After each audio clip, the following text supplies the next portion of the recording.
Good afternoon, everyone. This is Wayne Lee, the CEO of Lee Enterprises Consulting, and I wanted to welcome everyone to today's webinar, Maintaining a Competitive Edge in Today's Ethanol Market, presented by our ethanol team. As you may know, Lee Enterprises Consulting is the world's largest alternative and renewable fuels consulting group. We have about 60 consultants now, and we are divided into 5 teams: an ethanol team, a biodiesel team, a wind and solar team, an emerging technologies team, and a business finance team. Today's webinar is our third and is presented by our ethanol team, and it will be hosted by Jamie Klein, who is the leader of that division. Before I turn it over to Jamie, I have a couple of things I want to cover. First, please take note of the many services that we provide in the ethanol industry. I'm obviously not going to go over each of those. I would invite you to take a look at our website, which is listed on all these slides, and review our ethanol team members' credentials, our services, and please contact us with any questions you might have. Now on to today's webinar. Here is your host and your agenda for speakers. Jamie Klein, who is the Director of Business Development for Christian & Associates and the Director of our ethanol division, will be your host. We will have 4 speakers and then a question and answer period. The first speaker will be Tabitha Graham, biofuels analyst at Genscape, and you can see her topic on the slide in front of you. The second speaker will be Mark McCorkle, the International Regional Manager for ICM. Then the third speaker will be Carrie Butenhoff, a CPA with Christensen & Associates. And then our fourth speaker will be Jeff Kistner, the President of Flagleaf Financial Management. Then after that, we'll have a question and answer period.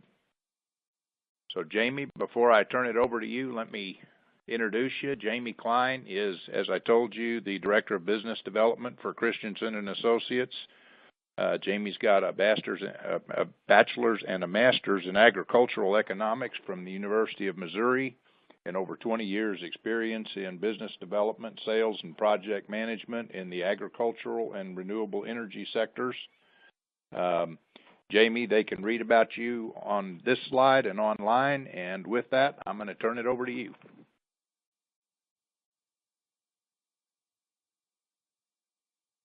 Thanks, Wayne. We really appreciate that. Welcome to everyone on the call. We really appreciate you investing your time in the webinar. We look forward to everybody learning more today, and we look forward to the presentations, and we welcome your questions. Please feel free to enter those questions into the spot there in the software so that we can address those at the end of the presentations. It's my pleasure to introduce our first speaker, Tabitha Graham, an Ag and Biofuels Analyst at Genscape. She is our QAP expert on the call today, works with plants on a day-to-day basis in a couple different industries with QAPs, and assists in the delivery of Genscape's full set of ethanol supply chain products. Tabitha, you have the floor, ma'am. Thank you for the introduction, Jamie. I'm excited to be here and to share about who Genscape is and what we do. Genscape is a leading provider of real-time data in the energy market. And we do this for a variety of commodities, but today we're going to focus on the biofuels industry and specifically ethanol. So where we serve our clients is in 2 areas, and the first would be in the environmental credit validation space and also in the supply chain transparency area. So our biofuels quality assurance monitoring, it helps save our clients money and then also helps them better comply with the renewable fuel program. We also offer this service to producers of all fuel types, so not just limited to ethanol. And we've even helped shape the original QAP program. So Genscape also provides a similar service for credits, for the LCFS credits. So, and then secondly, we provide supply chain transparency products for ethanol, and these include weekly ethanol inventory reports in the New York Harbor area, Gulf Coast area, and then also Chicago. And we have a real-time monitoring of production of ethanol plants, and in addition, a vessel tracking transportation piece. So these services are helping our clients to make the more timely decisions about market movement, and then it's also giving them a market edge. So I'm going to talk a little bit more in depth about each of these. So since the QRIN was established, we've received a lot of feedback specifically from our ethanol producers and how it's been accepted into the market. So some of the ethanol RIN buyers have expressed that having the affirmative defense is worth paying a premium for the credits with the Q. And many larger counterparties are using the QRINs as an affordable way to assure their credits and the quality of their credits. We also have facilities in South America that we QAP, and importers are stating that some obligated parties are requiring that the D5 RINs need to be QAP'd for them to be importing that fuel. So additionally, the Office of Enforcement suggested in an October meeting the need for the reliance on the QAP for an affirmative defense. So these facilities that are QAP'd are having more auditors looking at their work, which is always beneficial when you're trying to prevent fraud from occurring. And then also, the EPA Office of Enforcement has a large amount of cases to investigate. So QAP is providing more sets of eyes looking at this and checking into these facilities.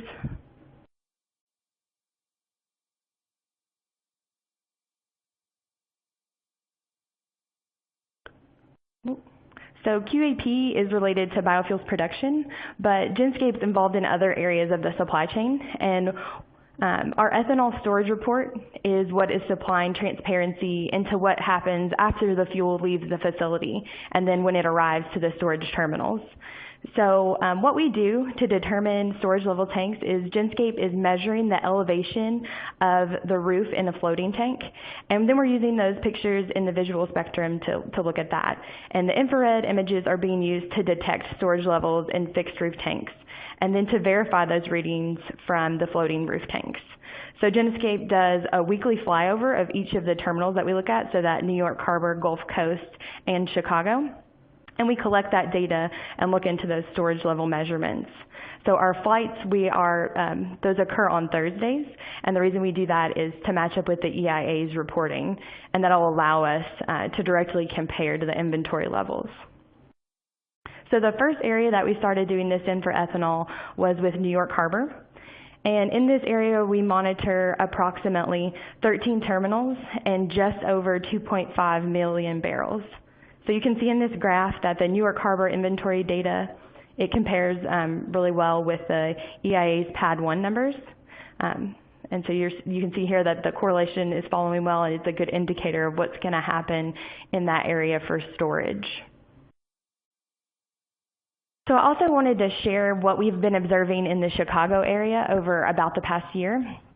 So you can see that storage started descending or decreasing in the start of 2014, and then it started to build back up in 2015.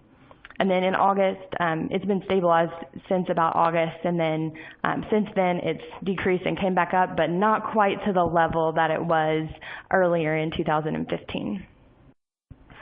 So that's a little bit of a look at two of our storage products. We also offer this product for Gulf Coast, and we have a dashboard that you can do analytics on the data. So in addition to inventory, transportation movement is another area of the supply chain that's going to help understand the ethanol market holistically. So this pie chart shows that the U.S. exports to date for 2015. And if we do a linear estimate for the whole year, based on the 9 months of data that the government has released, it would be about 833 million gallons for 2015. And what kind of comparison we can do with that is, as of last year, the total exports were 835 million gallons. So we have a really similar case expected this year as to last year. So you can also see that this year the usual export candidates have been active. So Canada, Brazil, the two top ones, which is pretty typical. So I also want to take a look at imports into the U.S. And you can see from this chart very quickly that Brazil is our biggest place that we're importing ethanol from. And you can see also that the expected amount, if we do that linear comparison, would be about 77 million at the end of the year.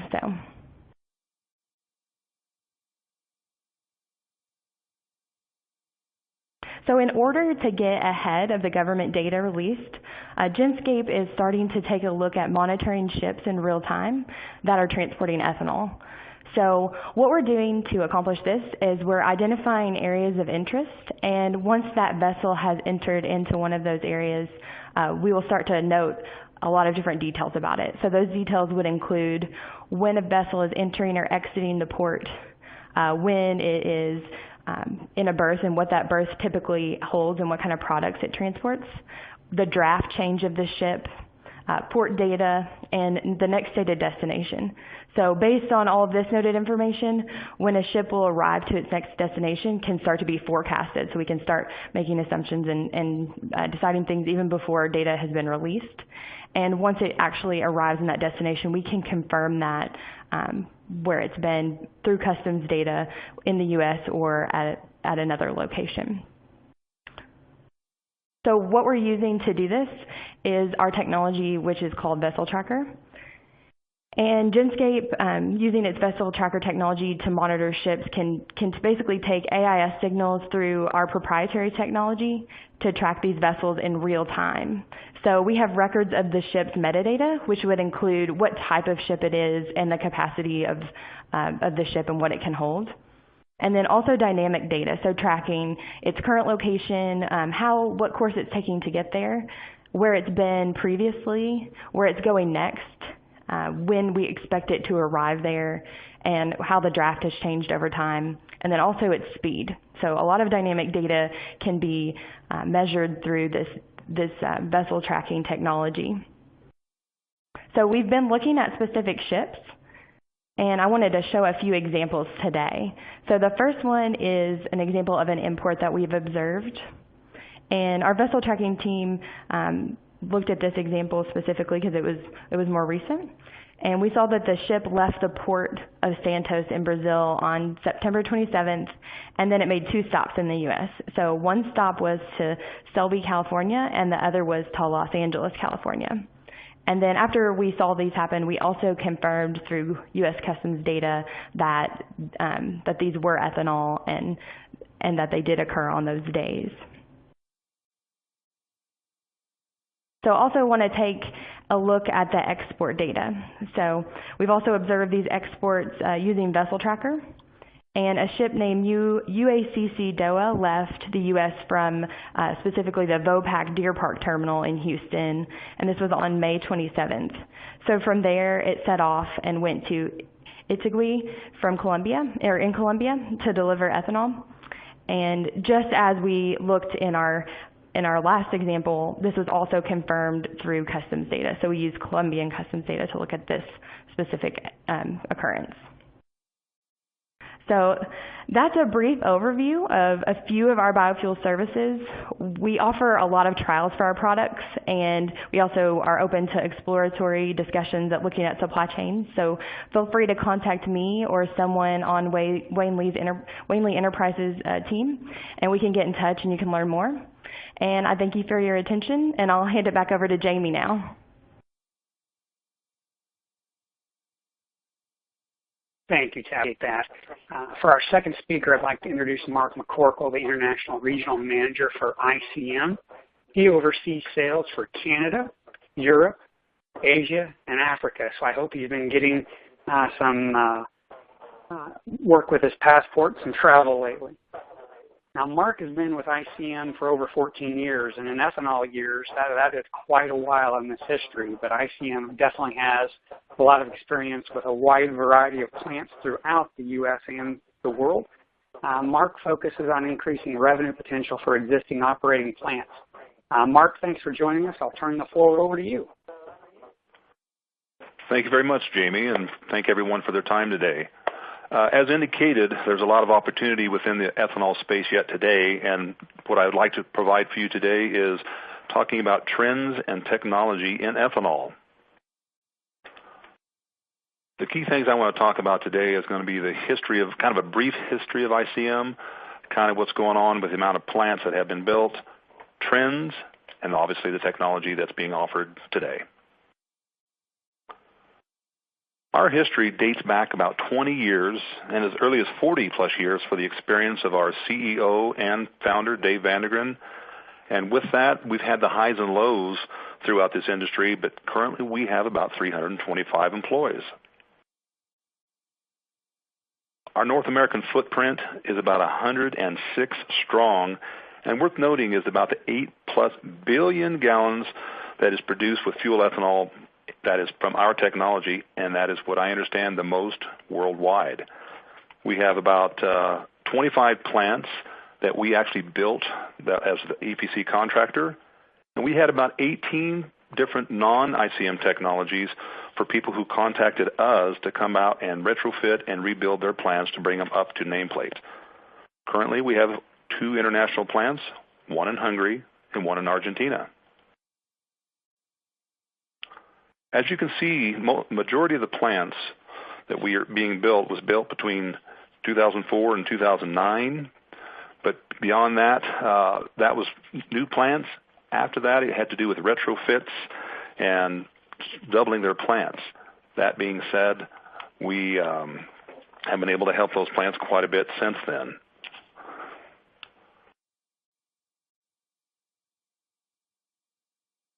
I'm missing a slide, but we won't go into that. Industry trends.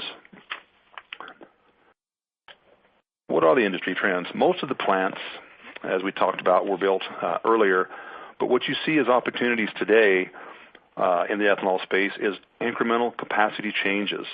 That's done just by doing a few things to the plants, but before you can do things to that plant, what you have to do is apply for RINs, because today anything that's being done, they're tracking very critically. The EPA themselves, they've set up an additional gallons by making sure the plants produce new gallons with specific technology that had been listed in the RFS2. Today, the government is requiring the use of the more efficiency that's requirement for lowering the energy on these plants. The new method being the EP3 program, Efficiency Producer Petition Program. Plants wanting to produce more gallons must apply for the program, and if passed, they must monitor the daily production to validate the lower energy usage numbers. Higher yield is also one of those factors. While producing more gallons provides more revenue, some other trending items are minor modifications to the plants to reduce operating costs.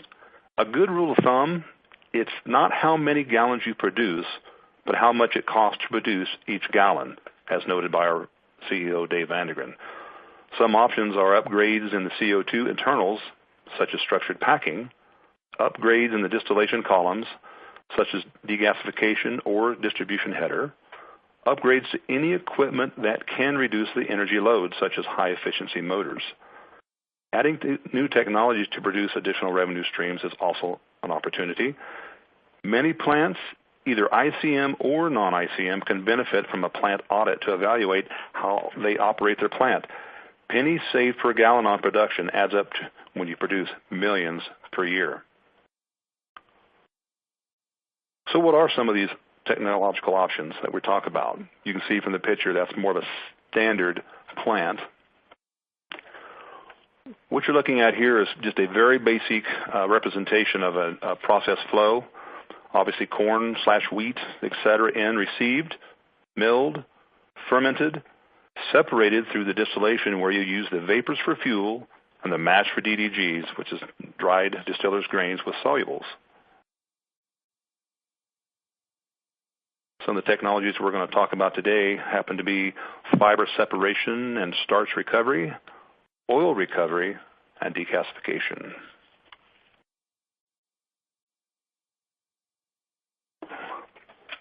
Fiber separation technology.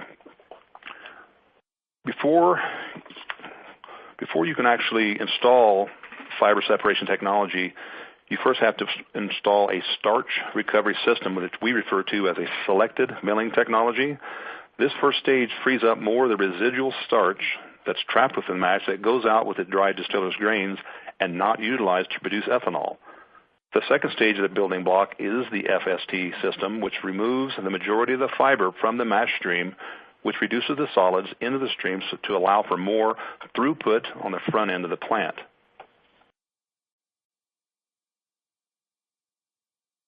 But why fiber separation technology? Typically, DDGs is used in cattle rations today, but it isn't as good as it could be. By creating co-product diversification, more animals get what they need. FST separates the protein and the fiber, allowing for a feed more compatible with the animal's required diet. Oil extraction is one of the revenue opportunities for plants that I'll address later, but noting that FST, any plant that already has oil extraction equipment operating, will see an increase in oil recovery. Wet mills were the best means to break out the different products from the incoming corn, but it is very cost prohibitive.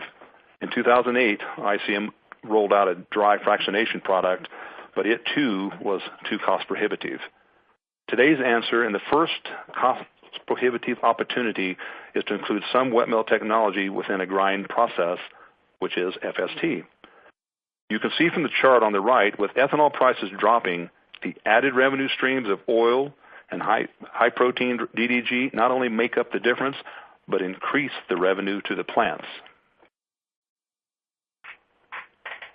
What are the advantages of FST process? Yes, diversification of co-products, but also yield improvement for oil and ethanol.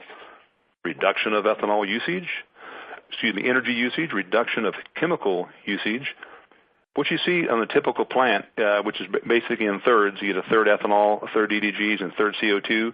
But from here, you can kind of see some values that you might expect from the plants that had been built earlier.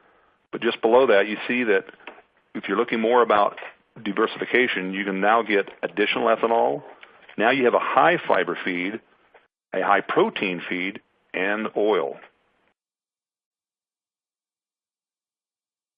This diagram is a representation where the FST technology fits in the process. Some technologies separate later in the process.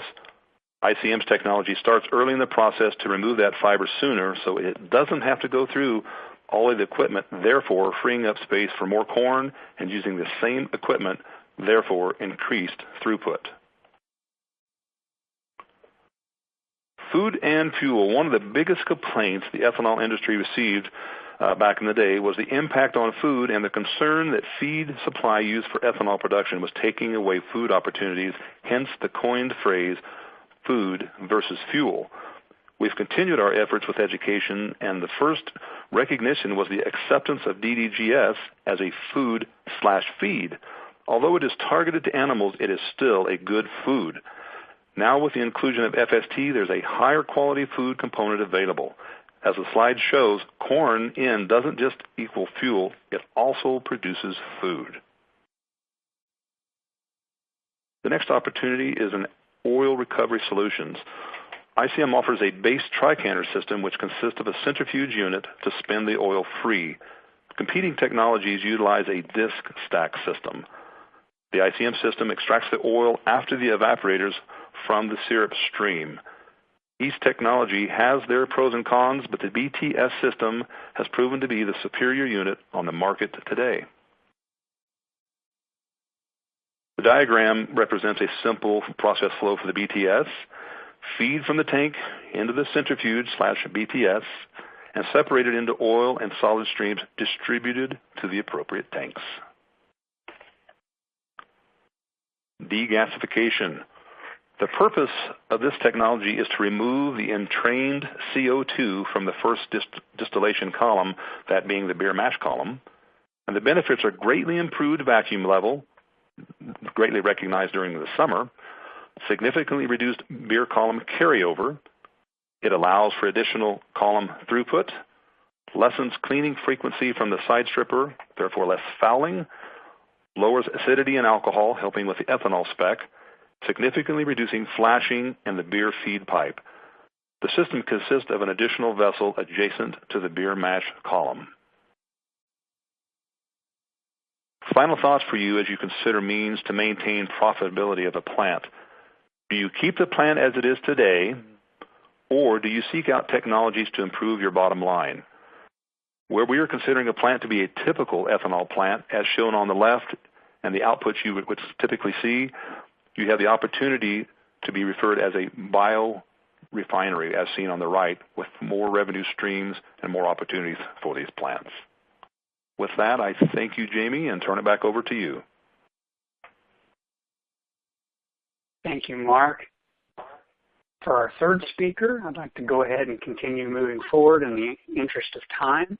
I'd like to introduce Carrie Buttonhoff, our manager at Christensen Associates. And Carrie really runs our RIN practice and also performs training, consulting, validation, and research services for RFS clients, as well as performing some audit services for businesses, as well as audits on the Canadian Renewable Fuels Regulation. Carrie, the floor is yours. Thank you, Jamie. I just did want to start with giving you a little bit of background on Christensen and Associates in case you're not familiar with us. It'll be very short and quick. We are a public accounting firm that's located in Willmar, Minnesota, and we do offer all of the traditional accounting services, audit, review, tax, and all of those normal services you would expect from a CPA. In addition, we also, specific to ethanol, offer a benchmarking program where we collect data from participants on a quarterly basis, compile that data and calculate some key ratios, and then put that data back out to those participants so that they have a benchmark to compare to. And finally, the part that I manage is our compliance department, and in that department we work mainly with the RFS through this point. We have also added some newer services. We have been working with the Canadian Renewable Fuel Regulations. We are just going to be rolling out some sulfur benzene consulting and attest services, and are also beginning to work with the LCFS. Recently, in the consulting that I've done with our clients, we've had a lot of questions on the grandfathered baselines and how to manage those volumes or get around those baselines as we approach year end. And so that's what our topic is going to be today, is looking at those grandfathered baselines. Just in case you aren't familiar, I was just going to do a quick recap on what the baselines and current pathways look like. Grandfathered baselines are in place for older plants that were built before December of 2007. And it automatically proves that you meet the greenhouse gas reduction of 20% in order to generate a B6 renewable fuel RIN. The grandfathered baseline itself is set at your permitted capacity as of December 2007, or if you had construction started before December of 2007 or expansion started before 2007, then it also applies to those as long as they were completed by December 2010. If you expanded if you started expansions after December of 2007, then those expanded capacities do not meet the grandfathered items, and you would not be able to generate RINs on that. So if I just got a new permitted capacity approved last year, then that would not be included in my grandfathered baseline, and I cannot increase my grandfathered baseline for that capacity. So what do we do when we expand beyond that grandfathered baseline? That's the point that we need to figure out. RINs cannot be generated on that unless it meets another pathway. Currently in the regulations, there are a list of pathways. Most of those for a corn-based ethanol plant end up limiting the amount of dried distillers grains that you can produce. Typically, it requires 50% or less of your distillers grain production to be dried. So if you're in a market where you can sell wet distillers grains, you would be okay. Otherwise, you would need to find another way around that. One way that Mark already kind of talked about was the efficient producer pathway, which you register for and demonstrates additional energy efficiencies. Typically, natural gas and electricity energy efficiencies is what we've seen. And if you meet those efficiencies, then that proves your greenhouse gas reductions as well. If you do not meet the energy efficiencies required for the efficient producer pathway or the other current pathways in the regulations, then you would have to go back to petitioning a new pathway with the EPA, which could take several months. Another way to do that also in petitioning a new pathway is to look at advanced technologies as well. So recently there's been a lot of efficient producer pathways that have been approved, and people are working on updating their registration to actually use those pathways in generating RINs. Those registration updates are not going very quickly, and so we've had a lot of calls inquiring what people can do at the end of this year in order to get around that grandfathered baseline until they get a chance to get their registration updated for the efficient producer pathway. So here I have a few different options of how you can work with that grandfathered baseline for the end of this year. Some of them could be long-term solutions. There's one for sure that is just a short-term solution that you'd have to find another fix for. So the first one listed there is exporting renewable fuel. If you plan to export ethanol, you are not required to generate RINs on those exports. So as long as you know that it's designated for export, then RINs do not need to be generated and those gallons do not count against your grandfathered baseline. One item to note is that if you do not generate RINs on those gallons, you will be required to provide an affidavit to the party that you sold it to, noting that you did not generate RINs. Also, just an additional note that if you're looking at exports to Canada, Canada does have a renewable fuel regulation as well, and if you're noted as the importer of record into Canada, then that would trigger Canadian reporting, registration, and audit requirements as well. So you want to be careful that the other party would be noted as an importer if you want to avoid that paperwork. The next item for a way to get around the grandfathered baseline would be storage of gallons at the end of the year.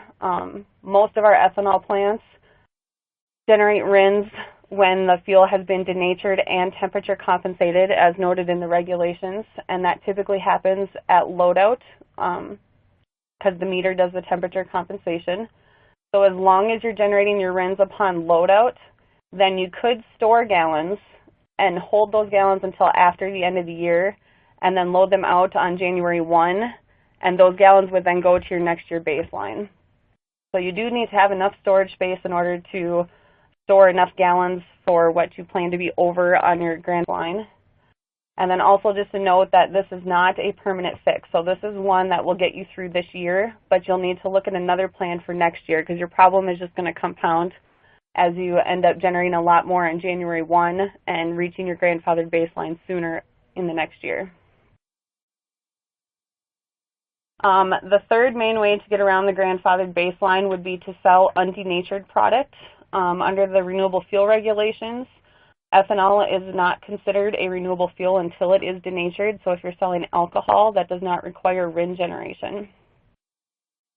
You do have to have permitting for that, so it probably is not a solution for the end of this year. But if you're looking into next year and you're not looking to do an EP3 or another pathway, then you may want to look at doing some undenatured product sales. Also a note, we do have some clients that are doing undenatured product sales and are well below their grandfathered baseline, and they have inquired about purchasing alcohol from another plant that is over their baseline and denaturing it themselves and then generating their RINs on that. We have had discussions with the EPA, and this is prohibited. So if someone approaches you that is at their baseline and wants you to generate RINs for them by denaturing their alcohol, that is not allowed under the RFS, and those would be considered invalid RINs.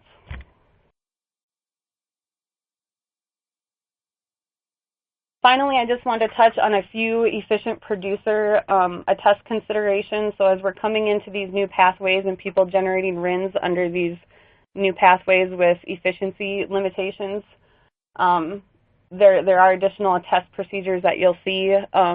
Whoever your CPA is that's completing that should be doing some testing of your model and verifying that you're meeting those requirements.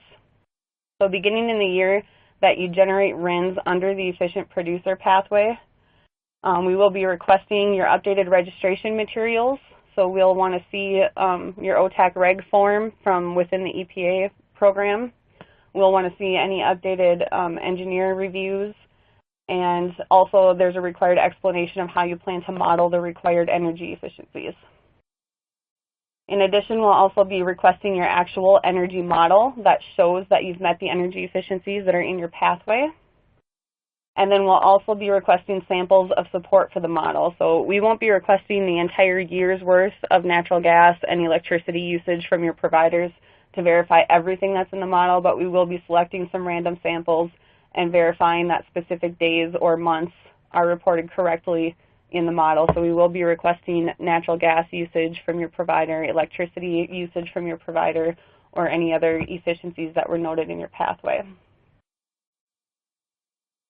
Also, the last point there, the efficient producer pathway does require that you use up your grandfathered baseline before you begin using the efficient producer pathway baseline. So we will go through the reports and verify that you've completely maxed out on your grandfathered baseline prior to using the EP3 pathway. So those are just some items to consider as you're moving forward into the efficient producer stuff. Make sure that you have the documentation required, as it will be requested by your CPA. And with that, I'll give it back to Jamie. Thank you, Carrie. For our fourth speaker, I'd like to introduce Jeff Kistner. He's the president of Flagleaf Financial Management.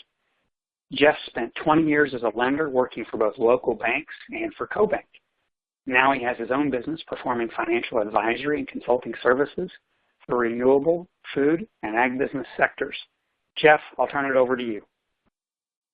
All right, thanks, Jamie.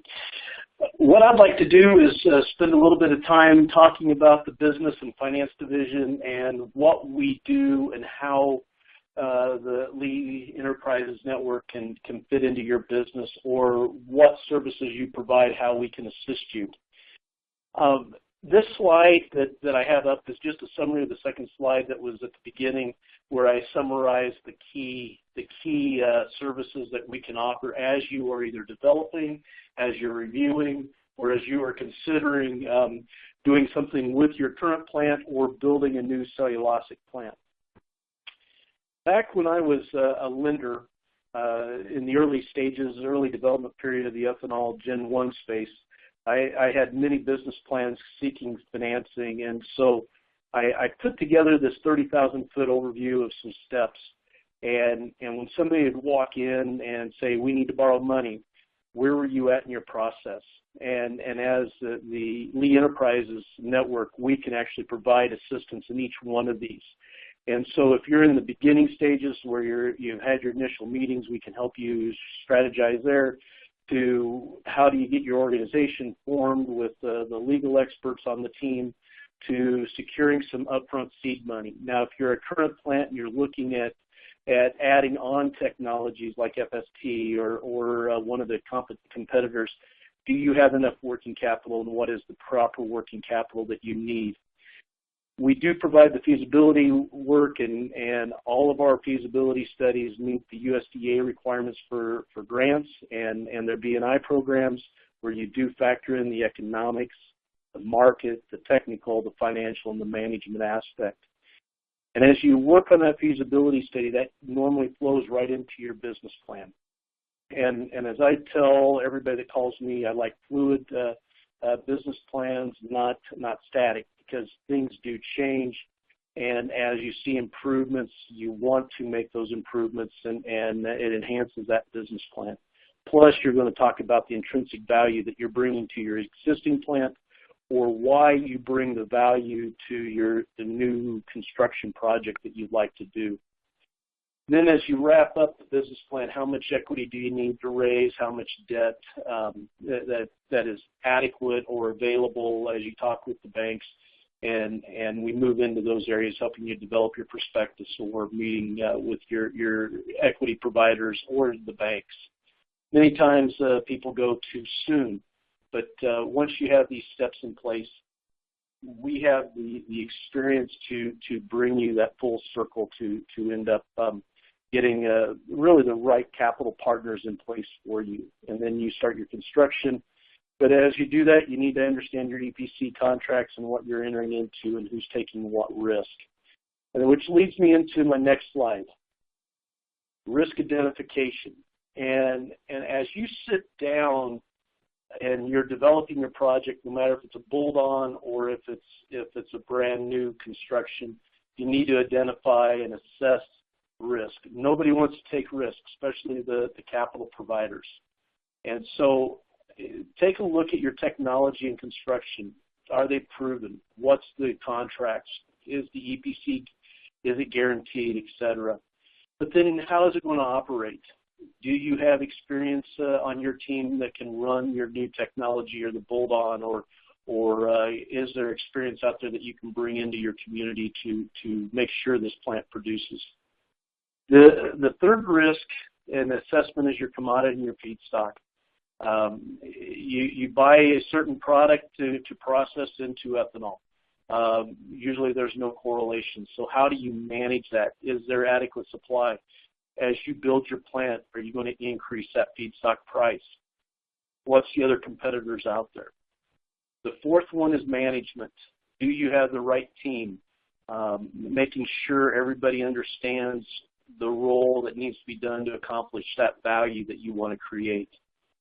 Right now, the government risk is the big one, and if I had to rank it, I'd put that as number one. What is our government going to do?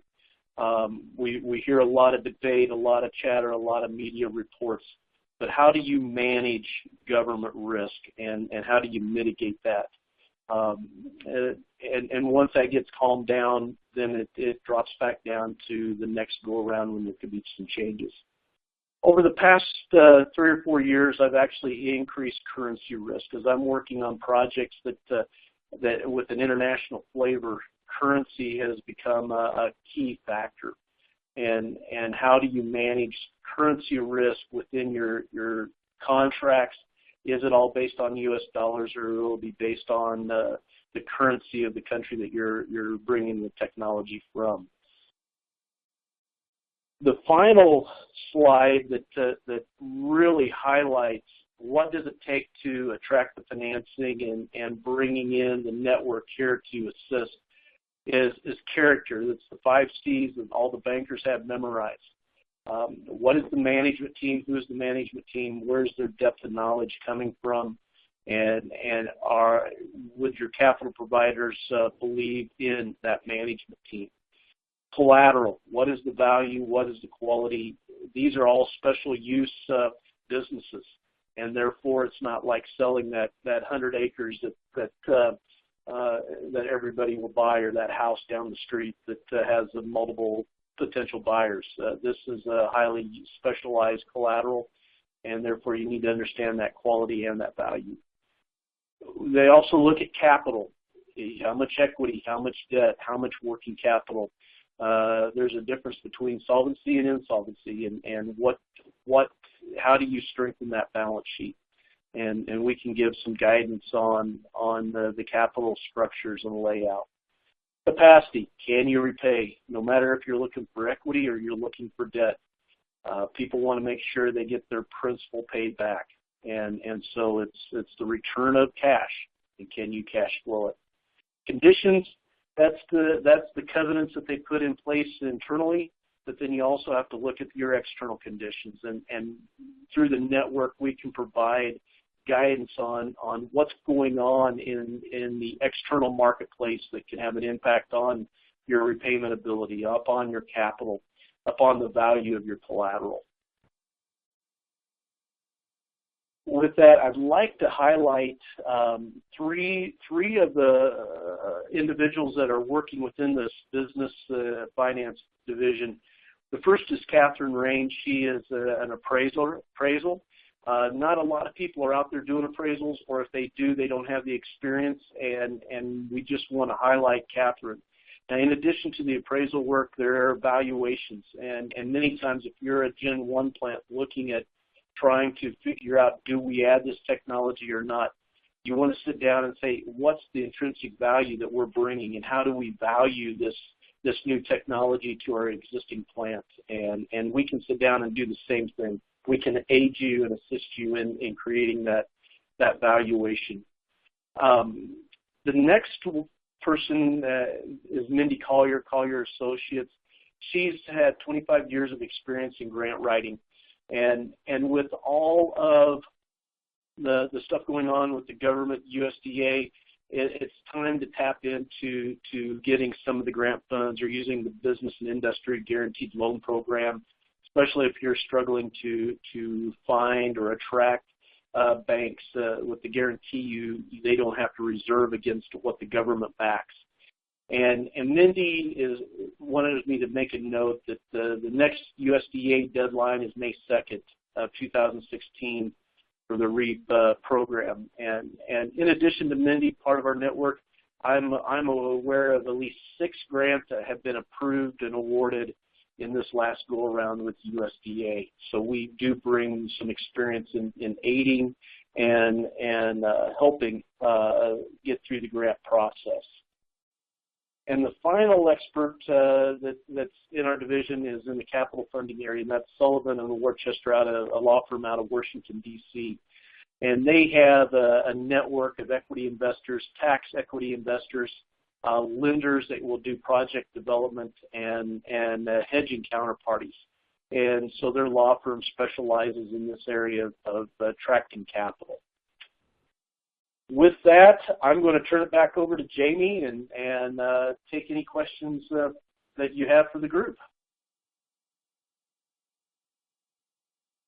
Okay, thank you to each of you for those presentations. We've got several questions that came in from the audience. So we're just going to take those and continue to send in questions. We'll see if we can get to all of them in the limited time that we have. So first question out of the gate is for Mark. Mark, what's the general composition of the fiber you mentioned?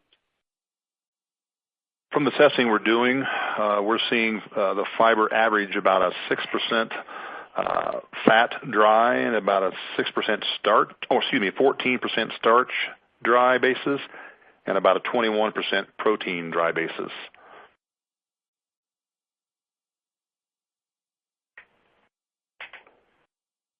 Very interesting. That's more starch than I might have imagined. Yeah. A follow-up question, Mark, on that is, what other options does the industry look at other than fiber and protein? Obviously, when they try to start separating, as indicated, oil, between those 3 key components, that's where the opportunities are for revenue streams to the plant. Beyond that, because it costs so much more to do any more than that, that's where the wet mills come in. But at this point, those are the 3 main components that we're looking at from an ethanol plant.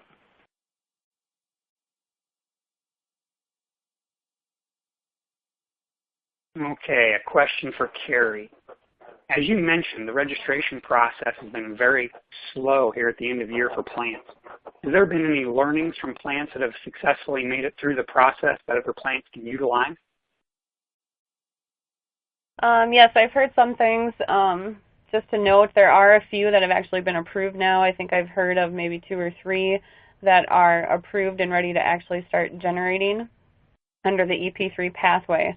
What I have heard from them and some others that are getting close to that registration approval is that the EPA is asking for very detailed information, and the thing that's taking the longest is working with their providers on getting the detail that they need. So natural gas companies or electricity companies are typically not providing daily usage to the plant. So to get the mechanisms and the things in place with these third-party providers so that the plants have the daily documentation that they need to model these efficiencies has been the biggest struggle. So if you're looking at petitioning for an EP3 pathway, you may want to start talking to your providers now so that you can start getting that documentation in place that's required. You do need daily usage of any energy efficiencies that you're using in that pathway.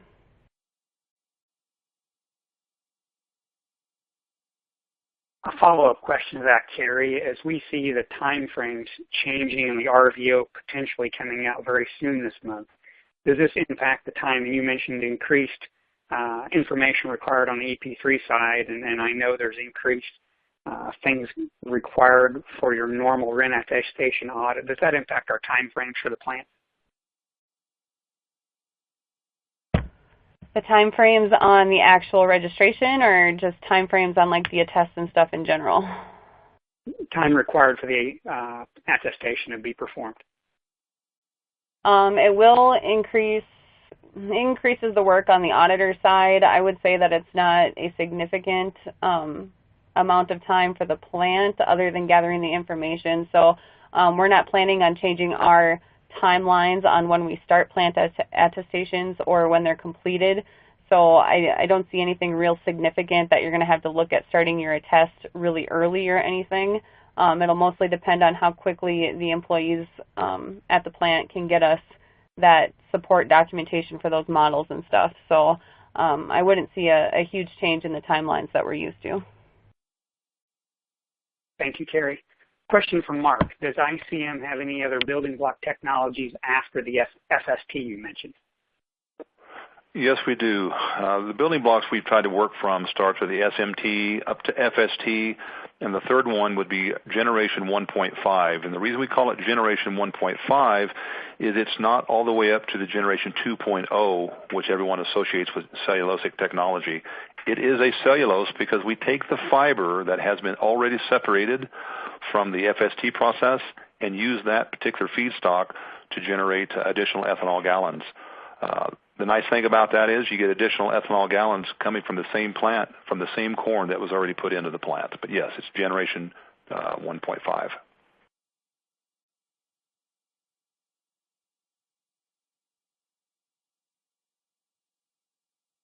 Okay, Mark, we had a question just come in that I wanted to get to because it's a follow-up question from our earlier conversation. If the amount of starch you're seeing is high, would it be not logical to improve upon the starch to ethanol technology, I believe is what is being asked here? Of course. It's always important. Some of these samples we're using, please keep in mind, we have a first adopter opportunity, and we have 2 actual plants that currently have this technology in operation today.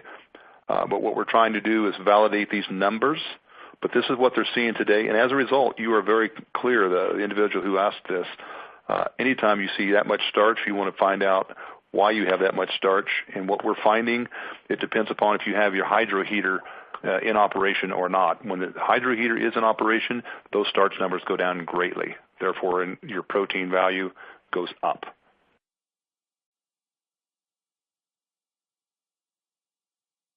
Thank you, Mark. Question for Jeff. As a lender, you mentioned applying for grants. How does a lender view a plant using grant money toward a capital project? Twofold. First of all, if you're up and running and you get a grant, it's just contributed towards the overall project costs. If you are a new plant and most of your money so far coming in is through grants, and I'll use California as an example, where they have the California Energy Commission. Banks will not look as favorable upon just strictly government type money coming in as equity. They still want the owner or the project developer to put some skin into the game. So it depends on if you're adding on or if you're building new, if that makes sense.